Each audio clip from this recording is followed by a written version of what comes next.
Selamat pagi Ibu. Pagi Sus. Perkenalkan ya Ibu, nama saya Ratna Ayu Wulandari, biasa dipanggil Ratna ya Ibu. Saya merupakan mahasiswa Poltekkes Kemenkes Semarang yang saat ini sedang bertugas di ruangan ini selama 2 minggu. Dan kurang 1 minggu lagi saya di sini ya. Hari ini saya dinas pagi dari pukul 7 pagi sampai pukul 2 siang nanti ya Ibu. Saya yang akan merawat Ibu di hari ini. Ibu bisa tolong sebutkan namanya Ibu siapa ya Ibu? Saya Naris Pati Sus. Baik, senangnya dipanggil siapa ya Bu? Naris. Baik, bagaimana kabar Ibu hari ini? Baik Ibu, tidak baik-baik saja ya. Ibu, dari yang saya baca dari data pengkajian Ibu, alasan masuk rumah sakit ini karena mendengar seseorang mengejek. Kira-kira yang menyebabkannya apa ya Ibu? Tidak tahu. Baik, saya izin menanyakan beberapa hal ya Ibu. Untuk yang pertama, ini seberapa sering sih Ibu mendengar suara-suara yang tidak diinginkan? Sering Sus. Cukup sering. Baik, lalu berapa lama ya suara yang Ibu dengar ini berlangsung? Cukup lama. Cukup lama. Kisaran rentang waktunya berapa jam Bu?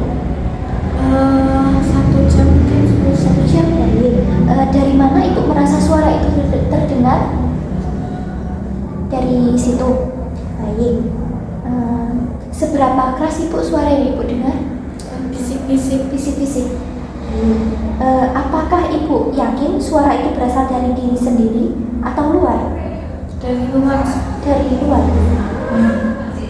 Terus seberapa sering isi suara yang Ibu dengar bersifat negatif? Sering. Sering. Berarti bisikan-bisikan itu isi pesannya itu negatif ya Ibu? Iya. Baik. Apa isi suara yang Ibu dengar? Kamu jelek gitu Sus. Oh iya. Iya. Iya. Oh iya. Seberapa sering Ibu merasakan tidak nyaman karena suara yang Ibu dengar? Saya sering tidak nyaman. Sering tidak nyaman. Baik. Seberapa besar ketidaknyamanan yang Ibu rasakan?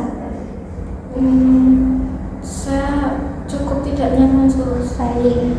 Seberapa besar ya gangguan yang disebabkan oleh suara dalam kehidupan sehari-hari Ibu? Cukup mengganggu.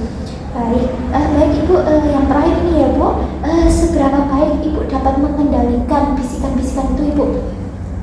Tidak sama sekali.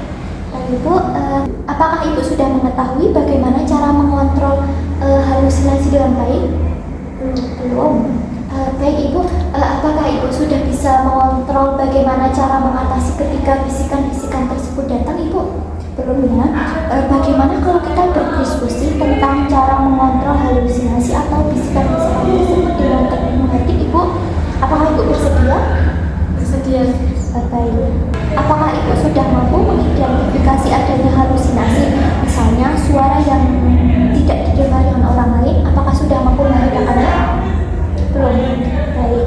Apakah Ibu tidak bisa membedakan antara realita dan halusinasi? Tidak bisa.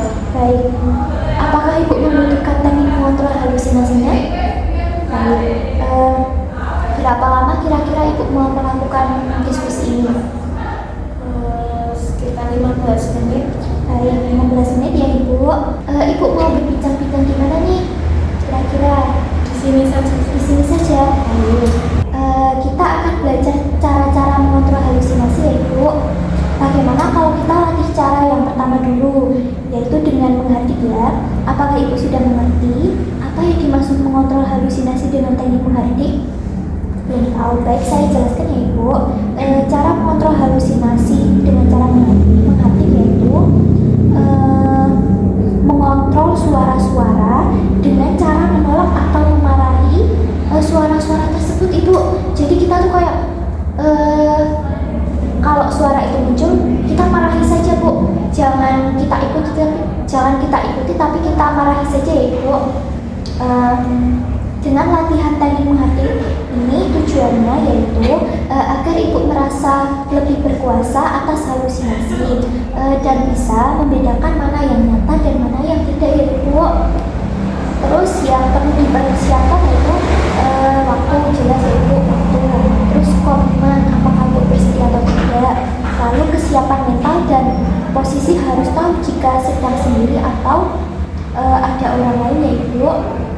Untuk caranya nanti saya akan mempraktikkan ya Ibu. Nanti Ibu bisa mengikutinya ya.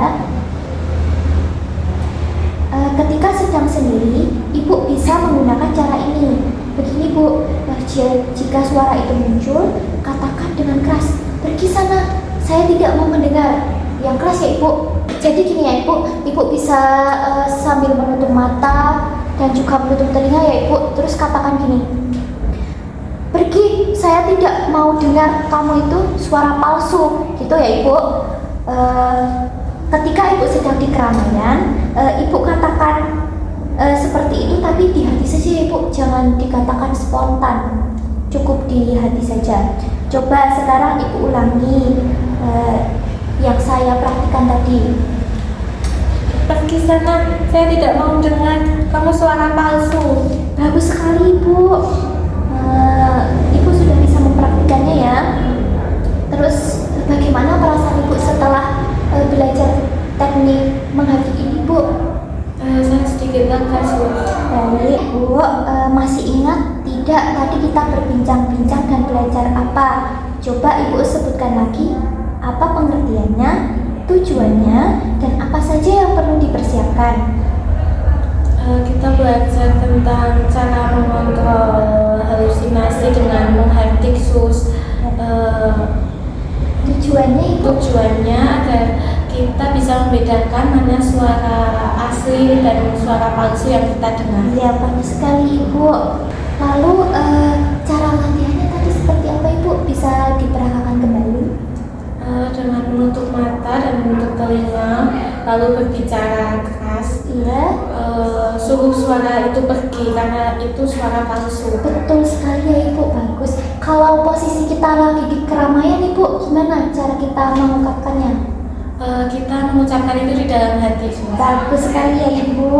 Bagaimana kalau ada sesuatu yang membuat Ibu halusinasi?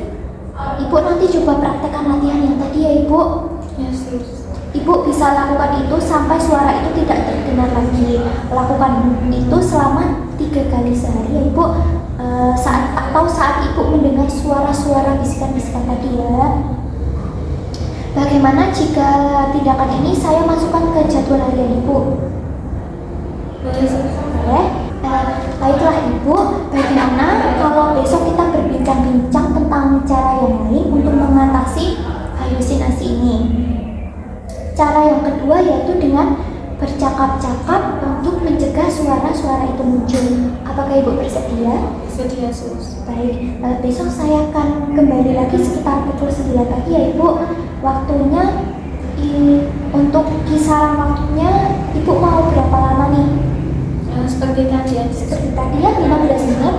Baik, tempatnya Ibu mau di mana nih? Di sini. Di sini saja, baik. Jadi sudah cukup ya Ibu pertemuan kita kali ini.